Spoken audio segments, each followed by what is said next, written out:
وينهان هنوننا حصاونا دنت وحقنا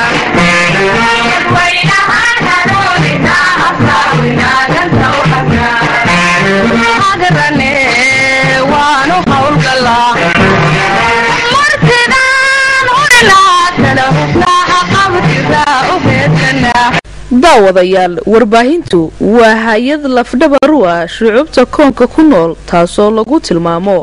inay tahay hay'adda afraad ee hay'adaha dawladda qaramada dunidu ay u samaystaan sidoo kalena waxa lagu tilmaamaa inay tahay seef laba af leh oo hadba sidoo loo adeegsado wax u goysa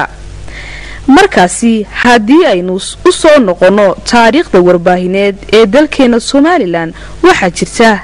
in aynu soo marnay jaranjaro dheer xilli walba ay duruufi jirtay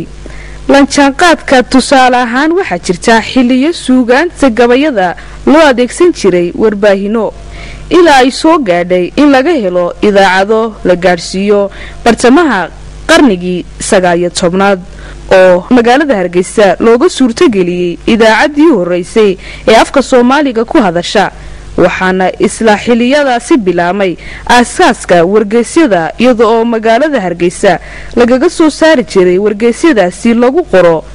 luqadda Carabiga Ingiriisiga maadaama aanay qorayn afka Soomaaliga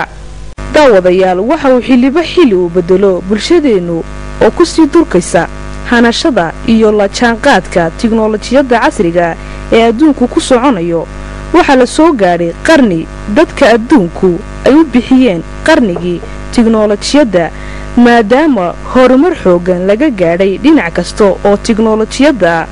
kaasoo dadkeenu qayb ka yahay waxa dalka ka jira hay'ado warbaahineed oo fara badan isla markaana ah kuwo kala duwan sida idaacado telefishino wargeysyo iyo website iyadoo ah laanta ugu dambaysa ee hay'adaha warbaahineed waxaana maanta suurto gashay inay adigoon daawanayn TV isla markaana adeegsanayn wargeys iyo website midna in goob kastoo aad hor joogto xaalad kastoo aad ku sugan tahay telefishinada gacantaada kaga heli karto war kasta oo dunida ka jira taasoo xaqiijinaysa odhaahda tiraahda adduunyadu waa tuulo yar oo dhammaan iska warhaysa waxaana run ahaan suurto geliyay horumarka laga gaadhay tiknoolajiyada casriga haddaba iyadoo ay sidaasi tahay waxa jirta oo aynu hore u soo sheegnay inay tahay warbaahintu seef laba af leh oo hadba sida loo adeegsado wax uga faa'iideysa markaasi waxa muhiim ah in hay'adaha warbaahintu iyo cid kasta oo ka howlgasha inay ahaadaan dad mas'uula oo si mug leh wax u faafiya mas'uuliyadda ay hayaan maadaama ay sababi karaan masiibooyin lagu leedo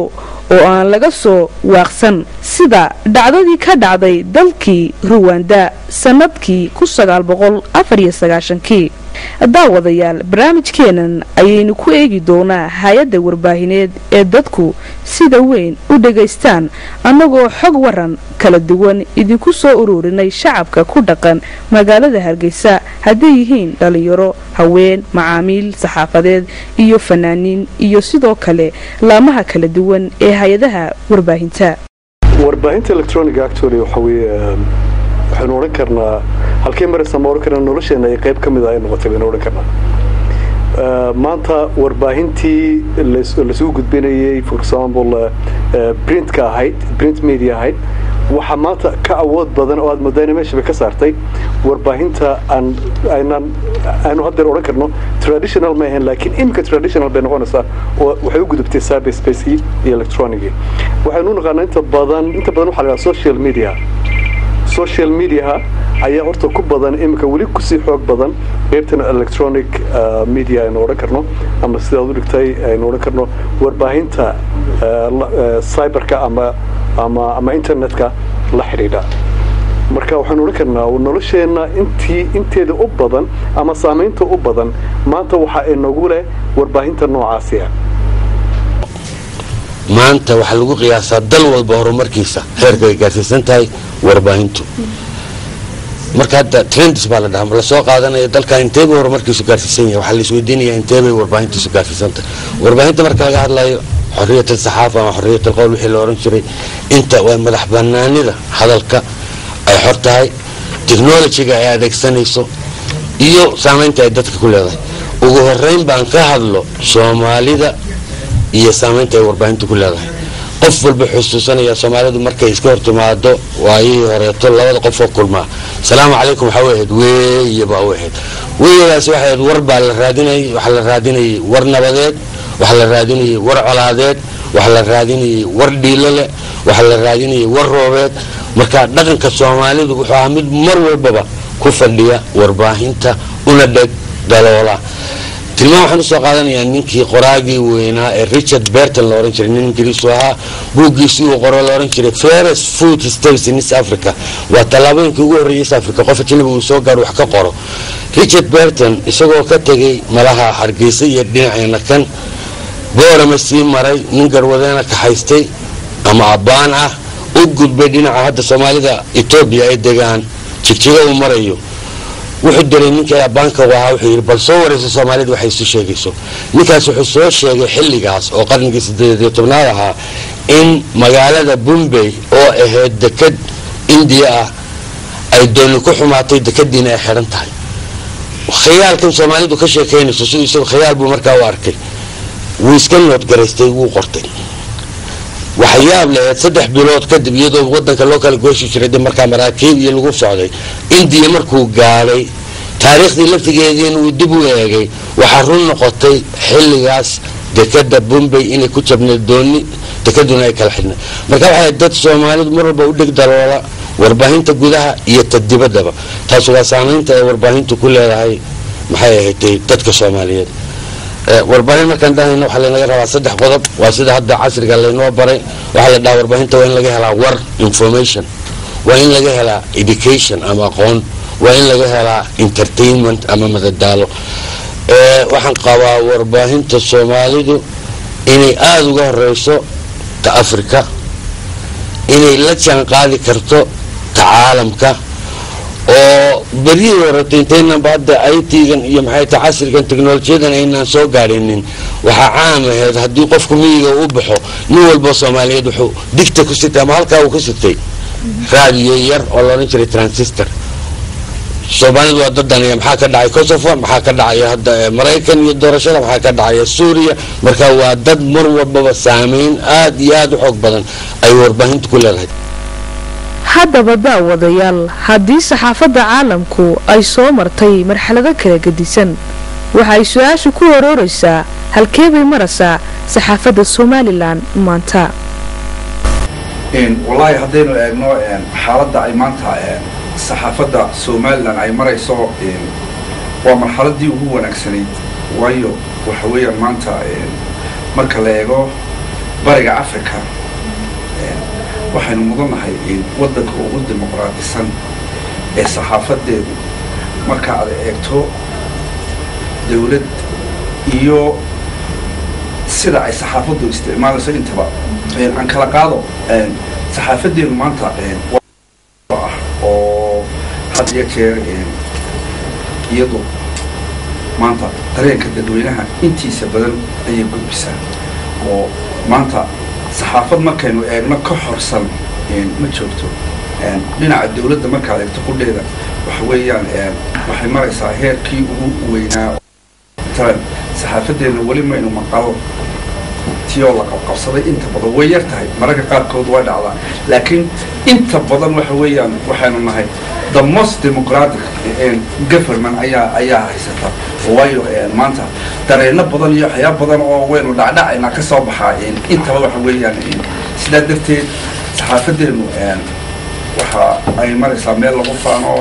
dhalinyaro kaana ayaa jira dhalinyaradaasi had iyo jeer waxay isku dayaan inta badan in ay gudbiyaan dareenka dadka jira wax yara qura aan ku yara dari lahaa ka waaya aragahan waxa weeyaan inaan wax yara hubsano waayo ninka journalistka waxa la dhahaa I bear to be sure yani waxa wax la isiiya inaan wax hubsado marka Soomaaliduna waxa jira waxay tahay had iyo jeer hubsiimo hal baa la siista ereygaasi markaad saxaafadda eegayso waxa weeyaan wax badan baa laga hadlaa waayo waxaa laga soo bilaabayaa accuracy sugnaantii warka anuula de macallin yaraah oo aan ku yar sidii looga faa'iidaysto accuracy waa sugnaantii warka معناها وركا عاد شيء سواء إنه سورية حتى حديث هذا بالله لها صحيح المية هاي حديث لا يسقط راعي معناها مستر كي ماشي وركا سكيم أي هذه ترى هاي إنه وقفكم بصلوا مركو وقالوا إشي ووركا كهلاين يعني وحنا السوق قال هو بسيمة إلا الله يلا قفكم مجا عيسى أو صدحان إنه قرأ أدريس كي يسويها وياهي marka dambana warkii xaqiiqadiisa oo warkii markaad hubsato inuu yahay il la yaqaano oo macluuma maraha waa maxay ishu waa meel la yaqaano oo lagu kalsoon yahay iminka hadaynu nahno wakaalada wararka Soomaaliland amba nahno jareedda matalan jareed kamida jareedkeena aynu magaceeda soo qaadno waayo waa il lagu kalsoon yahay iyadii warku ka yimi iyadiiba loo raacaya marka dibetana waxa la sheegaya warkaasi hubsashadiisa amba xaqiiqadiisa ilaa iyo marka dambe la doonayo warkii la miisaamo oo haday laba dhinac tahay had iyo jeer in waxyaabaha aan jecelahay matalan waayarkan ku gudbinayo waxa weeyaan warkii had iyo jeer war marka la eego laba dhinac ka dhinaca marka uu tagto dhinaca kale loo tago laakiin sideen kala saxaafadeenu maanta meel lagu faano ay marayna way dadaalaan waxyaabaha badan oo maanta dawladahan hareeraheena aynu kaga fadilanahay ayaa jira sidaas sare ay jirtaa tiga aanu joognay waxaan garanayaa iyadoo warka lagu helo qaab telegasko kala oo warka inta lagu soo qoro gacan lagu soo qoro marka la tarjumo oo gacan hadana lagu tarjumo tab la dul tago tabka lagu garaaco qofka warka kaasarka ay warka gudbinaya marka la hordhigo oo la yiraahdo warkii waa kana akhri ومركا قف كان تدبد الله تقع غايبه أو سو آخريه أو تشلعيه سيد القرآن لا آخر سنة يوكله بانك خصوصا وحن قرنا يا وقتي وحن ور أما شن أيتم وما تأن إنه قاعدين إن ساعد إن حل كان نقول قاعدين شرتي جالين دمبه إلها بين ماذا كودا أما لبيه تبكى بين نمو إن مرنا إنجليز ولا بدلوا مرنا الصومال ولا بدلوا مرنا القيبسيو قف كي كاستر كها نيوز كاستر كها القيبسيو وقت كاستر جر حليا وعصب إنه صار مرنا قرنيا وحن كلو قرنيا يدو أو برينت ميديا مركز كشر كانوا برينت ميديا أنو بدنا أنت بدل إلى حليا ده إلى وحكي كده بمر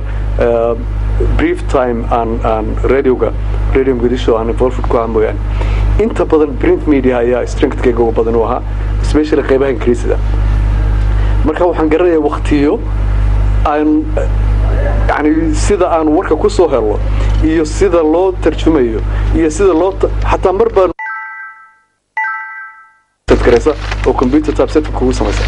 marka suuq uu soo baxdana inta warkaaga akhriyaysa ama warbaahintaada si gaarisa runtii waxa ahayd wax limited because waxaan dadku inta badan ama weyna iibsan karinin ama weyna gaari karinin waqti bayna u haynin maanta waxaad moodeen ka duwan tahay especially magaalooyinka marka la eego waqtiyadii hore maxay kaga duwan tahay qofkii koronto haysta ama internet access haysta maanta wuxuu heli karayaa maaha journal XX kaliya inuu akhristo laakiin wuxuu akhri karayaa intaas oo war oo kala gedisan oo intaas oo wariyo kala jaad ay sameeyeen oo internetka lagu soo baahiyay oo website kan kala gal eebtoodana way leeyihiin marka amaantooda inta ay tahay oo qofkii uu siinayo choice badan haddana wararka internetka laga helaya eebtoodana way leeyihiin oo waxay ka gadsan yihiin kuwii print media maxay ka gadsan yihiin print media wuxuu marayaa intaasoo gacmood wuxuu marayaa copy editor sub editor wuxuu marayaa copy editor wuxuu marayaa proofreader wuxuu marayaa editor in chief kii marka dambe sheegareynaya wuxuu marka dambe xataa qaladaad xataa intaasoo dhan haddii qaladka seegto inaka xataa dhijinaya montage sameyn ayaa xataa tilmaam kari oran karay walaalka mar waxba ka maqan intaasoo gamcood iyo intaasoo indhood intaasoo garaad intaasoo aqoonood ayuu ka soo dhex baxaa print media laakiin kan kale mararka qaar markaan garo fursad internetka qaarkood ama wararka qaarkood aan isdhaado akhriso waxa kaga soo baxaya qaarna xataa akhriyi karinin runtii wax alla waxay u jeedaan waa dhinaca maarta technicalka writingkii oo zero ah qof kasta oo internet gali kara ama computer operate garan kara furi kara xiri kara inuu yiraahdo war baan sameynaya warkii ku gudbiyo xataa wariyayaal dad aan ahayn baa warkaaga dhigaya inay ku soo gudbiyeen marka internetkii ma kala design garan karo ma kala sooci karayo yaa warka laga accept garanaya laga aqbalaya yaan laga aqbalayn yaa wax post garan kara yaan wax post garan karin inta aan la post garan warka aan warka lagu daabicin lagu baahin internetka gacmo kale ma mara editor ma leeyahay sabirta ma leeyahay cid ka korod karaysa grammarka ma leeyahay cid warka sida uu isu daba socdo iyo facts ku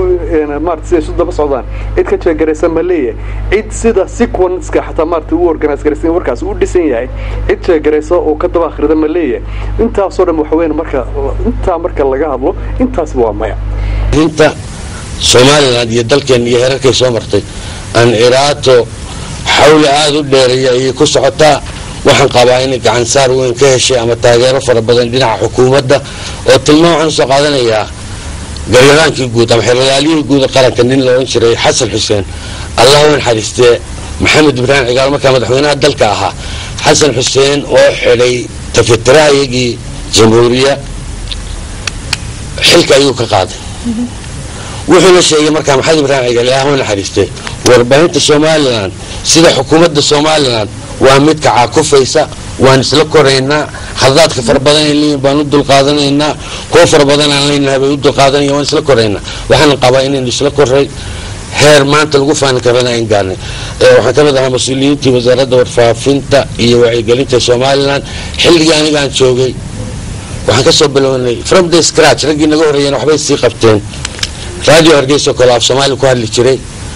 waxaan gaarsiinay heer ku hadla af Soomaali iyo af Ingiriisi iyo af Carabeed iyo af Xabashi joornaalada kale sidoo kale Soomaali ku soo bixi jiray iyaguna inay ku soo baxaan Carabi iyo Ingiriisi iyo Soomaali saacadaha radio kale oo ahaa 5 saacadood inaan gaarsiino ilaa 10 saacadood inuu hadlo ragii anaga naga dambeeyay halka ka sii anbaqaaday waxay gaarsiiyeen warbaahinta Soomaaliland maanta heerkan digitalka ah oo TV-gi anaga waqtiga waxaan noo jiray wax yar oo filmada la oran jiray waxa joogay haddaan xusuusto Xasan Shukri iyo Ahmed Cabdiraxmaan Heelo maanta TV-ga aan dhex fadhinaa waa disheeda baaxadiisu intay lagtay iyo waddiisu intay lagtay wuxuu ka hadlaa caalamka oo dhan buu warbaahintiisa gaarsiiya wuxuu ku jira heerarka maxay tahay satellite-ka Telcom oo Afrika inteeda badan iyo Asia laga arkayo wuxuu ku jira maxay tahay dhinaca Yurub iyo Mareykanka marka ragii laga dambeeyay halkaas ay sii gaartay marka waxaan qabaa alxamdulillah rabbil caalamiin warbaahinta Soomaaliland inay joogto heer lagu faani karo neer maamaya inaan dhahdana wax badan inaan ka digtoonaano ayaa loo baahan yahay oo warbaahintan waxad moodaa weli inay qofka wariyaha iskaga khaldan tahay warka uu gudbinayo iyo aragtidiisa isagu sheegayo oo waxa la isku barxayaa warkii iyo aragtidii marka waxaan qabaa warbaahinta Soomaaliland inay heer ay Afrika iyo caalamka la janqaadi karto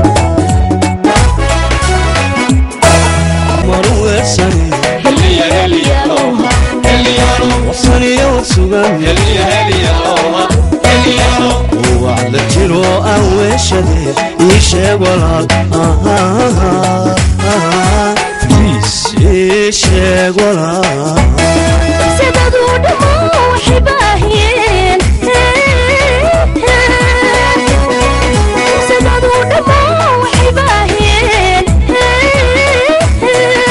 وعلى عشقك يقوى روتين وعلى عشقك يقوى روتين وعلى عشقك يقوى روتين وعلى عشقك يقوى روتين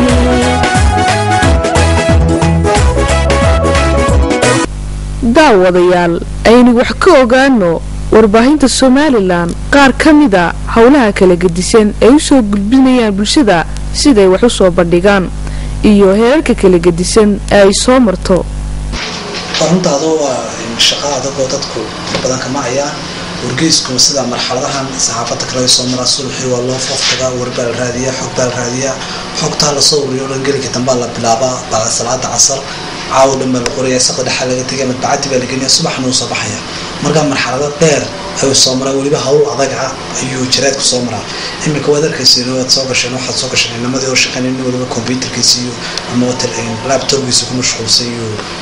وركز كنت يرسليو كودون وركز واحد كسور يعني هو ضمن أنا قلت ففتر كويسو كمان يعني أنا قلنا مركا waan kala haadinaya wixii waraan qoran waan ku taraya wixii xoganaya waan ku taraya saasaan ku gudbinaya qof baa layout ka dhigaya qofkaasi layout-ka yani layout waxaan ka wadaa qaab dhismeed buu sameynaya wargeyskii uu dhamaystiraya markuu dhamaystiro printer buu ku daabacayaa printer buu ku daabaco qof kale ka qaadayo darwalkii xafiiska madbacadii weyneed keenaya madbacadii weyn markuu geeyo madbacadii baa daabacaysa haddana inan kale oo gaari kale wataa u imanaya 4 subaxnimo salaada subax intaan la aadimin ka hor ayuu imanaya markaas oo dara xafiiskii jiraadka dhammaystiran ku keenaya uu qaybinaya inankaas aan dara uu rawaxaya gelinka dambu shaqada soo geliya lacagtii nabadiisu iyo urursanaya marka marxaladda dheer buu soo ku faafinaa waxaan noo sahlay wariyaashiyada iyo bahda geeska Afrika ee isku duubanaya soo xogta marka warkaas waxaan u faafinaa ummadda ku gaarsiinaa jiraadkayga geeska Afrika ee 8 boqo kooban haddaba daawadayaal aynu wax ka ogaano bulshada kala gedisan ee iyada ku xidhan warbaahinta Somaliland taa loogu akhriska badan yahay amba loogu daawasho badan yahay amba loogu dhageysi badan yahay baashan la yiraahdo saxaafadda ama media waxa loo yaqaano markaad eegto mid waliba waxay haysataa dadkeeda waxay haysataa horta runta marka la sheego hadday noqoto akhris hadday noqoto dhageysi hadday noqoto daawasho hadday noqoto tan imika kusoo biirtay ee ah saxaafadda bulshadu ku wada xidhiidha mediahan internetka lagu isticmaalo dhammaan mid aan haysan dadkeedii iyo ciddii u darbanayd ma jirto laakiin su-aashaadi weydiisay muhiimka waxa weeye saxaafadda jirta ee noocyada kala duwan ee badan aynu garanayno teeba ugu dad badan marka dhinac laga eego runtii marka la eego saxaafadda waayihii ay soo martay ilaa maanta midka ugu horumarsan ama ay yidhaahdeen ugu dhegaystayaasha badan amaba ugu macaamiisha badani wax la odhan karaa waa raadiyaha horta ku raadiyahu weli wuxuu haystaa kaalintii koowaad sababtoo ah raadiyahu ka jaban yahay marka la eego saxaafadda kale oo mid walba shuruud baas ku xidhmaysa laakiin raadiyaha shuruudaha ku xidhan aad buu yaryahay مثل هذا تهاي قف هايستا دف إمك كسر التلفون كي يجنو خلا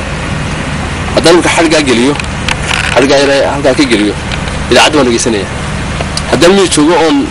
هايستو شادي يرون ما رايح كشلو ميجي إذا عدن ويقول من سوق نجي سنة وحنا جماعة بحنا الله يرجع بحنا أمريكا جماعة وحكلوا كسي عجائب تهاي شادي وكوا عجائب هاي بس يجوا مش هذا تقول لك حاجة دقيقة سيس هذا دول سك كتير كله تجلسه أبغى الحوح الدوبيات كده جلسنا سووا ربش ملك هذا دول واحد جلسنا أن ما أسقع علينا سامو كفالغانش هذا دول فرق هذا دول سريرته مش هذا تكون راعي أن عقابتي سوحوي سجى أو أنت يلا كل كذي وحوي ومقر سلامرك هذا هذوك ضعفوك ومصنع قولي هذه لكن وكأجو مع مش أبغى أن طلبنا كل شيء كتني عبد هذا وحوي تيفي ذا وخلاء تيفيجو وحوي ما توحى الدنيا بلنكيد يعني ذلك مجالين كلهم وراء الواحد وحنا جابا إلى صورة قلبه تهاي إلى داودان كل ميجا كل ولي صورة قلبه تهاي إلى داودان تيفي هدوس له له قلب كله داود كره وريشكي يرسيفر كي يطبكي صدق أنا أتاس له هذا ميز كتشوفه وداود كريسة مركب واحد نورك الناس ما كلامات وحيمك أنا سمعت إنه قوة صدحات أما كوادي كلمات بعيد كرال وصحافة الإنترنت كسرتين بالشدة أي قوة حديدة اللغة ويب سايت أما فيسبوك أما تويتر كل دولار اللغة صحافة النوع عسير متشرته أيضا دور وين إمكانه وها يجونا ولي سير شقية ودوية يملا بدنا كلا ذلك اللي بكتير كشقية وصحافة القرآن كهاي وشرايتك تاسي ليه الدور تفايدين سجات كابولية صحافة قرآن كا إيه إنترنت كميل بس كشبهان لما نروح وهي والأوف كتسن كلا سواد هيسن كلا سا إسلام مركا ولا كل ما كلا سا شراي هذا ما تأخريه مركا البيت كأخريه هذا كنت على واسكر ليه عبار كنت ما صور قاضي هذا ما أخريه أكتب ليه لا سيد رالي ما هو مرة فيه وحين معي مكشيء يسي مرة مقلي دب ما مقل كرا لكن شرايتك ونيا هلي تيفي أنا صور كيف أنا هستا هذا الناس كانوا مقلوا يصور كان معنا سنة marka codkaaga iyo sawirkiiba isu kaashanaya laakiin sawir wuxuu dhigaato kuleeysid raadiyaha intaan screen-ka wada qaato marna kici kama dhigi karo marna meel mari kara isagu waa inta soo fadhiista shaqada uu joojiyo aan isagu hor fadhiista oo kaliya uu daawataa inuu sababta raadigu intaas kaga sifacay jaraa'idkuna waa qaadan karaysa كلا وحكي في عين هذه جرايد كيبا وحوي السجن كنا وأركسا وصور كنا معنا كسينية هذا كنا معنا كسينية ترى عدكم خاقوا صور كنا كل يوم كان عرفته معني وفهم سقف كل يوم رئيس نامي ونحسلامي فرح سلام هذا فهمه مركا صحافة هذا ويسكون حرنتها صدق خطوة يسكون حريين لكن واحد سلاح هي معاميش وقبضيها هيستاد بسواش على السويدي وليش هذه هيستاد سلام وليش هذه كوة وعقوي كلا صحافة التيفية تنمقل كي مقالك وعقوي كلا صحافة المانت صوب حذي ولي عصرية إنترنت أي يدوم سوق لسه شرايط كي ولي بوس كيسي ولي أدوية مركز يكتب وعجتني آدي أدبان ولي أيوه مهم مركز تحديق أفرتي قوي بدو 40 تبع وشغالين مين مع مش تذكر كانوا ولي هيك هدي يا بدل يا أم بينغونسا أنا سانس ليه براهي العادة أيوه ولي هسه اسمه واحد قال لي 40 تعطينا قطو تلفيش كقرن كلا يلا يا وركيس رسمي لكن كو كان واحد كشيء قال منافقات ما كشيء السلام عليكم ورحمه الله وبركاته هدي قال لي شريدنا ورقيس جيس كاف كلا يلا وشريد حاجه بدل حلو كشيء وعارنا هين معرفناين الرحمن الرحيم والله ما قاعد اقول يا عبد الغني ابراهيم جامع waxaan inta badan qaado xiiseeyamaha dawada tifiga qaranka oo kiibsana wargeysada ka soo baxay Soomaaliland waxa aad aragtida ka looxan ku taageero wargeyska jamhuuriya Somaliland كيباد وجه عشان ما كسل السعودية حكتيسة. كحكومة أنا وجه على أمر الله سبحانه. حد وجه على وجه على وضع كيف ورمه. سادر سيد بن داود وضعنا مر البقر حكومة. شاي تي في أن هو كيبلجا. وعسود ده يا فيلم معان. كوبيجا. عسود ده يسمع معان. الحديث كا. مركا كيبل كيف يسوي واحد بحيم ما وين بحيم. مركا صار. خفوه إسلام وحيارات إسلام وعناس إسلام هذا حيار حاين فلوه حيار ما يقدر هذا حيار حاين في مسجل رياضة كيف واحد يا يس ما فوا ما يمسك جد سواء حلوة ولا سواء قوي سواء حصان سواء قاعد سواء حلوة مرها حريمة يفهم وما هو شهر سنة تبيض دعوة عبار على كل شيء لكن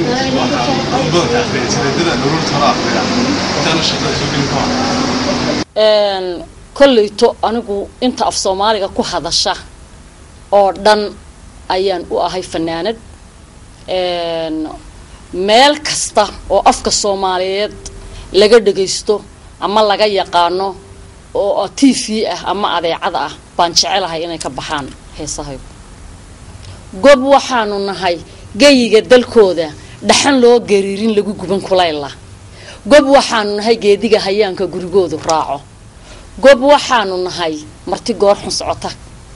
goolka u shaqeysa ma sha Allah iyo anigu dhaqankiyo hidaha dhabbaan ugu faanaya iyo kuwa jacaylaho كل تنفتي وكرالي تاي أنت واحد. waxay u badiyeen saddex website isticmaalaan Arnoy News iyo Togehera iyo Wadway News saddexda website u badiyeen marka uu fiirsay inta badan isticmaalaan macaamiisheena inay yimaadaan iyaga siiba had wanaag iyo Togehera labada website u badiyeen xogta badan toban ka qaataan ama macluumaadka soo dejiyo أيوة مقعان magacaygu waa Sani Sani إن هذا محاد استعمالته مقعين محاد كيف يسوي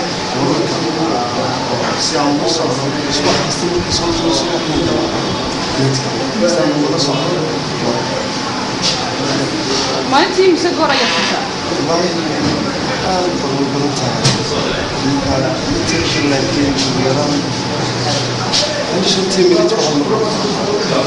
ugu dambeyn maxaa dardaarana ay u soo gudbinayaan aqoon-yahanada Somaliland ee ku xeel dheer dhanka saxaafadda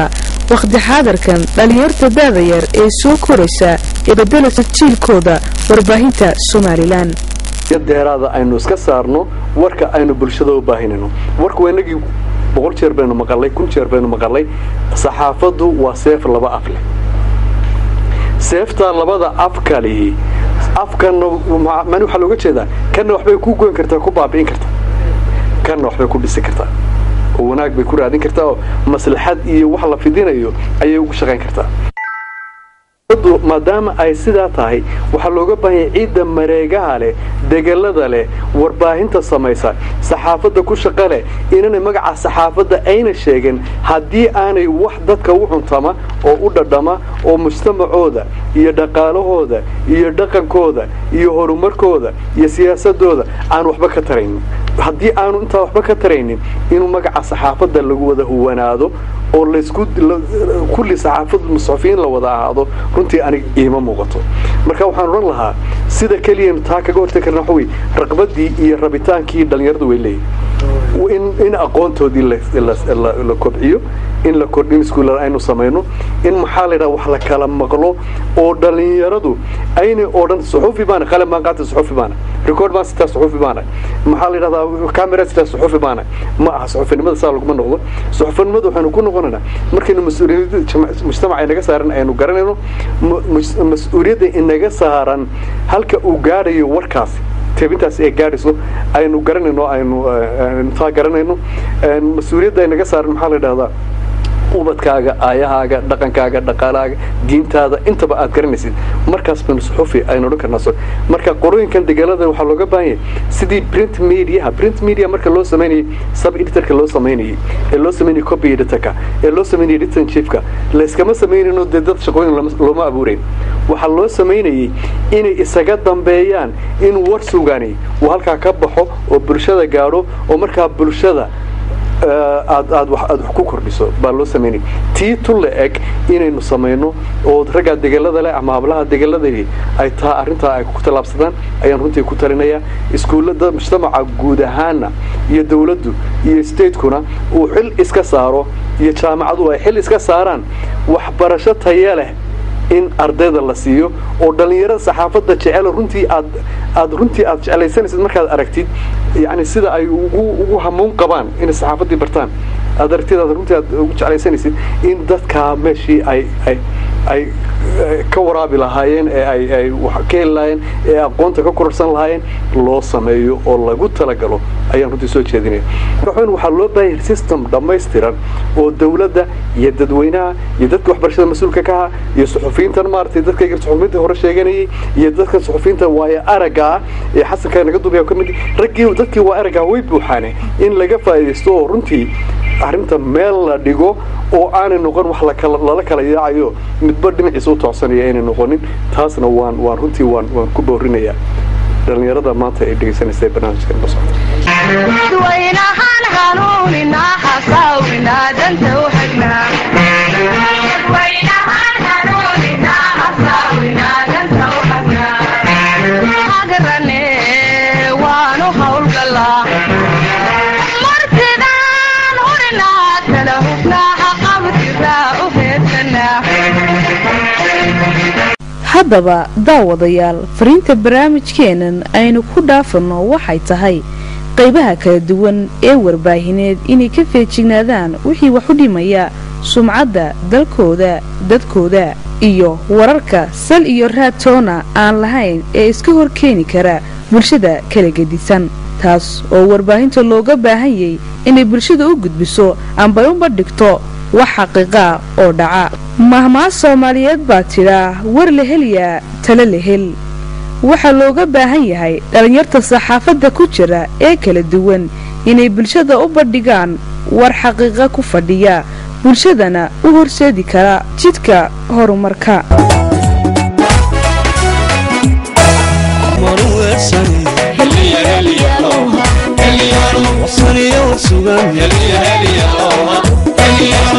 وعلى جرو أوشدي يشغلك